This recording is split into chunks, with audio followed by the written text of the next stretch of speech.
अस्सलाम वालेकुम। मेरा नाम है अनिल खान लूनी और मैं हूँ आज आपके साथ लूनी ग्रीन चैनल के साथ। आज मैं यहाँ पर एक डेयरी फार्म में आया हुआ हूँ जो कि मेरे एक फ्रेंड का बिलोंग करता है, अनस, जो कि आप पीछे देख सकते हैं खड़े हुए हैं। तो I am going to take इस इंटरव्यू। इनका जो बीफ बैकग्राउंड है वो ये है कि he is a qualified person from UK. He has done his engineering degree from UK. और the reason I decided to take इस इंटरव्यू इज़ कि आपको काफ़ी यूट्यूब वगैरह में लोगों के बारे में मिलेगा जो कि डेयरी फार्म में प्रोग्राम्स कर चुके हैं। और बेसिकली वो उन लोगों का होता है जिनका बैकग्राउंड आपका डेयरी फार्म में होता है, जिनके या एग्रीकल्चर से होता है, या उनका पूरी पुश्तें होती हैं पीछे से बिज़नेस में इन्वॉल्व होती हैं। और इस पर में हम इनिशिएटिव ले रहे हैं कि एक आपको दिखाएं किस तरह एक एजुकेटेड मिडिल क्लास का जो बंदा है वो इनिशिएटिव ले रहा है फॉर डेयरी प्रोजेक्ट्स। क्या उनके चैलेंजेस हैं, क्या कुछ हैं, वो जो है ना फिर हम आपसे डिस्कस करते हैं। Thank you. अस्सलाम वालेकुम अनस। अस्सलाम वालेकुम। जी अनस, आपका बैकग्राउंड तो मैंने दे दिया, but you can have a quick recap कि क्यों आप इसमें आपने इनिशिएटिव लिया और क्या क्या चैलेंजेस जो हैं which you have so far faced. Anil साहब, इस तरह है कि डेयरी का और एनिमल्स का तो शौक़ हमेशा से था पाना। ठीक है। और मुझे ये पता था कि एट सम पॉइंट ये शौक़ पूरा करना है और इसे एज अ बिज़नेस क्रिएट भी करना। लेकिन डेयरी के अंदर मैं क्यों घुसा, क्योंकि ये ऐसी इंडस्ट्री है कि आप एक जानवर से स्टार्ट कर सकते हैं और आप 10, 20, 30, 100 कैपिटल जो है आप कह रहे हैं मिनिमम जो है वो डिपेंड्स अपॉन जो आप एक से भी कर सकते हैं, ज़्यादा भी रिकमेंडेड डिफरेंट होता है। ठीक है। और दूसरी चीज़ ये, मुल्क में दूध की शॉर्टेज है, one of the biggest milk producers हैं, लेकिन 30% शॉर्टेज है जो पाउडर, पानी और डिफरेंट चीज़ों से पूरी होती है। ठीक है। जिसका मतलब हमारी आवाम को अच्छा दूध मिलता ही नहीं। ठीक है। तो ये दो चीज़ें थी जिन वक्त से। ठीक है। बाकी हम पीछे देख सकते हैं कि गायें जो है वो फीड के लिए बाहर आ चुकी हैं। अच्छा, मुझे बताइएगा कि ऑब्वियसली आपका बैकग्राउंड भी पता चल गया, why are you interested in thing. I think another important question is कि व्हाट आर द चैलेंजेस जो आपने फेस किए, वो काइंडली ज़रा आपने बता दीजिएगा। 3-4 कंसिडरिंग द फैक्ट कि आप ऑब्वियसली आप जॉब भी करते हैं, साथ साथ कर रहे हैं, उसको भी रखते हुए, तो we just want to know क्या एक बंदा जो कि जॉब कर रहा है वो साइड में ये बिजनेस कर सकता है या it has to be full time job, ये भी आपका इंसाइट चाहिए। सबसे पहली चीज़ तो ये काम फुल टाइम है। ठीक है। ये जॉब के साथ काम करने वाला नहीं है। अगर आपके पास टीम अच्छी है, लोग अच्छे हों, ठीक है, सिर्फ तभी आप इस काम को पार्ट टाइम कर सकते हैं। विदाउट अच्छी टीम, विदाउट अच्छे लोग ये काम नहीं पार्ट टाइम कर सकते। ठीक है। नंबर 2 चीज़ ये है कि चैलेंजेस बहुत हैं इसके अंदर। सबसे पहले तो एनिमल का नेचर और बीमारियां और उसकी डिजीज़ और उनके ऊपर आपकी अंडरस्टैंडिंग होनी चाहिए। ठीक है, आपकी मोर्टेलिटी हो जाती है, लाइफ बिजनेस है। नंबर 2, न्यूट्रिशन और फीड का पता होना चाहिए। आपकी जितनी भी अच्छी गाय या भैंस हो, अगर आप उसे खाना अच्छा नहीं देंगे तो वो कभी भी अच्छी मिल्क प्रोड्यूस नहीं करेगी। उसको एनवायरनमेंट अच्छा नहीं देंगे, उसकी वजह से मोर्टेलिटीज़ होंगी और बीमारियां होंगी। तो वो चीज़ें आपको करनी है। नंबर 3, मुल्क की इकोनॉमिक हालात, ठीक है। जो आपकी कॉस्ट होती है और फीडिंग और आपकी जो प्राइस होती है।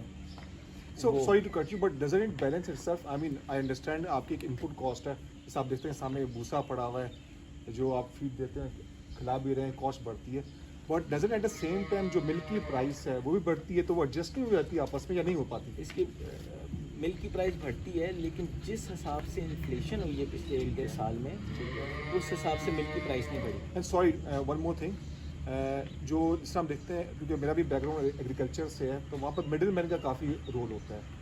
तो जो मिल्क इंडस्ट्री में इसमें मिडिल मैन का कितना रोल है आपके ख्याल से? मैं आपको एग्जांपल देता हूँ।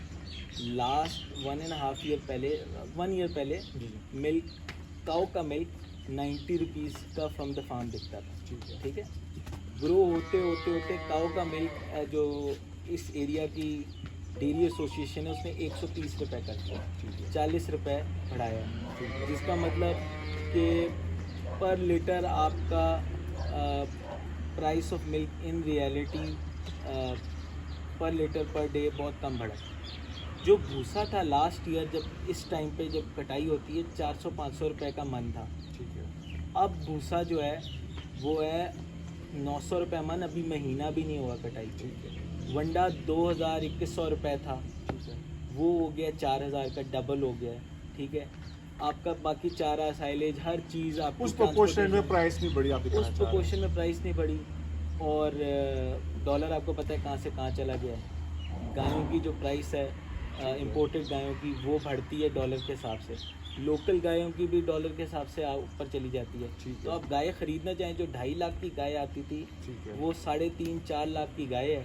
ठीक है, और दूध की प्राइस जो आपको रेवेन्यू दे रही है वो आपको उतना नहीं ठीक है। दे सो रही है। हाउ डू यू थिंक, क्योंकि देखिए चैलेंजेस ठीक है आपने बता दिए, I think important question is how do you mitigate the cost and the risk, right? तो ऑब्वियसली कुछ लोग कहते हैं कि भी आप डेयरी का फार्म बिजनेस तभी स्टार्ट करें जब आपकी ज़मीनें हो, वहाँ से चारा फ्री में आए तो आप फीड दे कर सकें।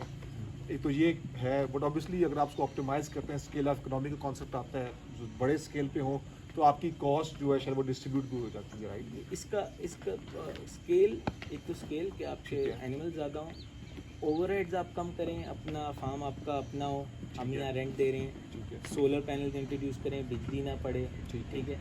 जैसे फिर- गुड आइडिया। हाँ, तीसरी चीज़ ये है कि जेनेटिक्स, अभी है। हमने cross bred local cross bred cows रखी हैं, अगर हम इन्हीं के जेनेटिक्स अगली नस्लों में अच्छे कर लें, ठीक है, या फिर हम स्टार्टिंग से काउज ही अच्छी वाली लें ठीक है, कि वो मिल्क की 40 लीटर एवरेज मिल्क देती हैं, ठीक है, तो वो आपका ऑब्वियसली एक आपकी कॉस्ट स्प्रेड आउट हो जाएगी पर लीटर ऑफ मिल्क पे।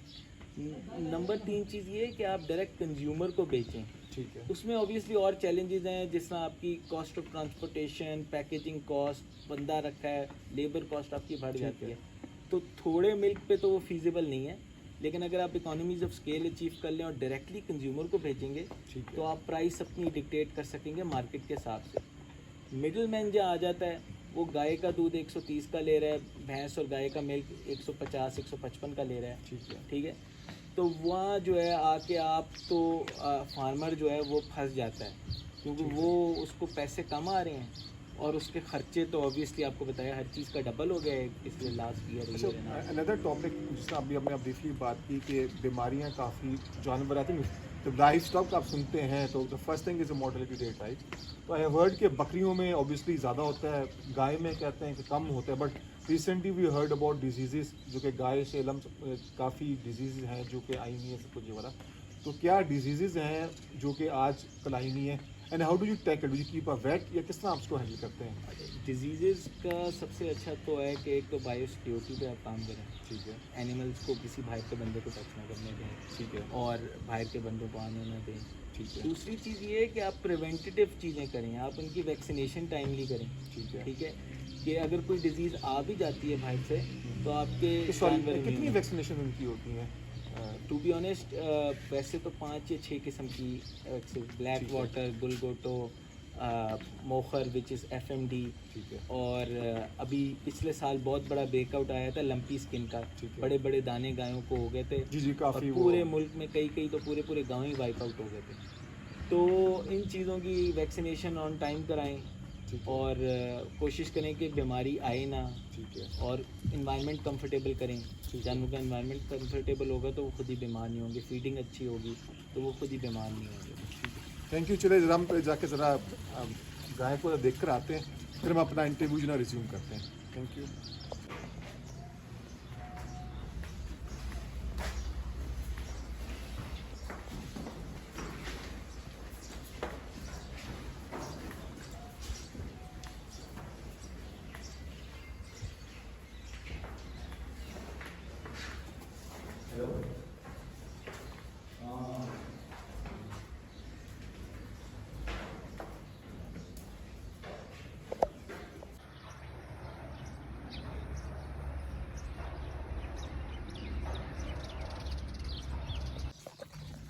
कैमरा शाय है, कैमरा शाय कैमरे से डरता है।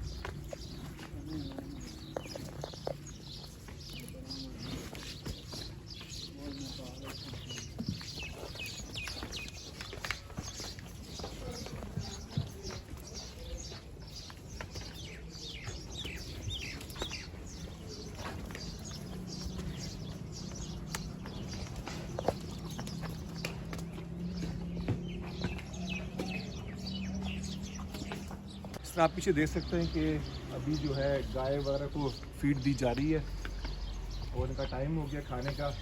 जी Anas, back to our interview. Kindly ये बताइएगा कि क्या चैलेंजेस हैं, तो आप ऑलरेडी बता चुके हैं हमें क्या क्या चैलेंजेस हैं, बट क्या क्या गवर्नमेंट की सपोर्ट है जो आपको एक्सपेक्ट करें मिल सकती है to promote dairy farming. And secondly जो है, आप फ्यूचर का देखते हैं इसका पूरी डेयरी फार्मिंग का इन पाकिस्तान।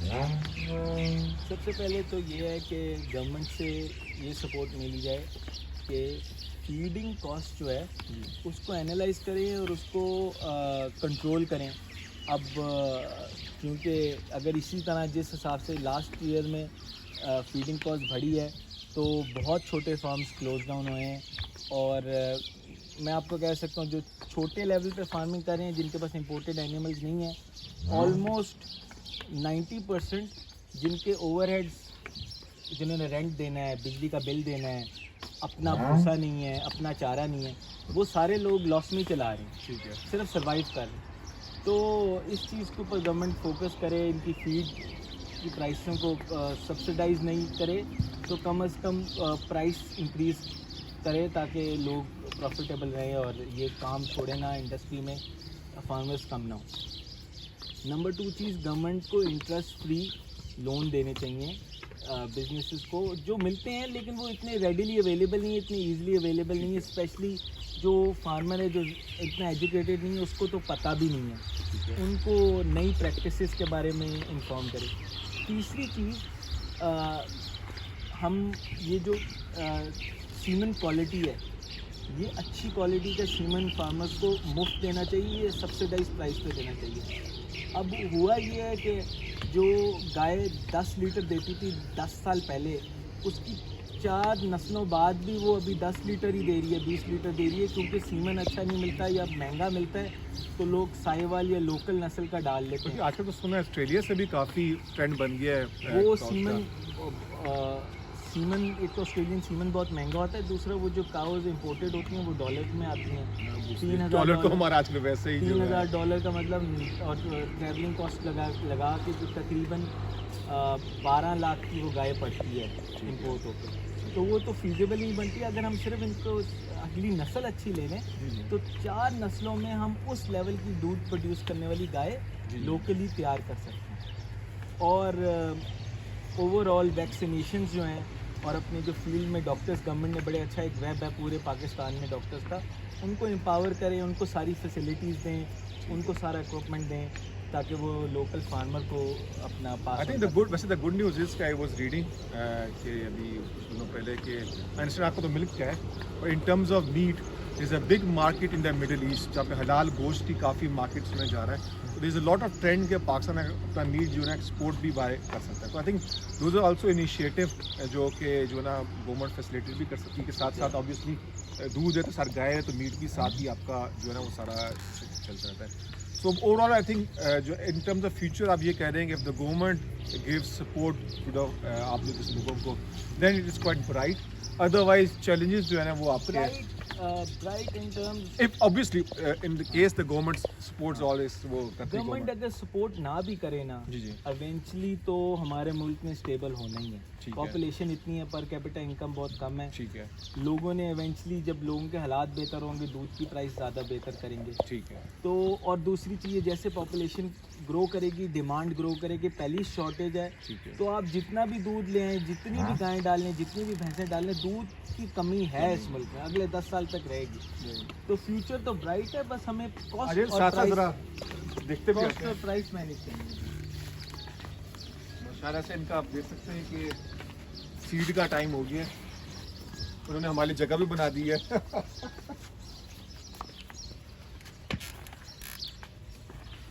तो आप देखते हैं उन्होंने भैंसें भी रखी हुई हैं, गाय भी रखी हुई हैं। तो in terms of milk production में कितना फ़र्क है गाय का और भैंस का? आधे आध का फ़र्क है और कई केसेस में 3 टाइम्स का भी फ़र्क है।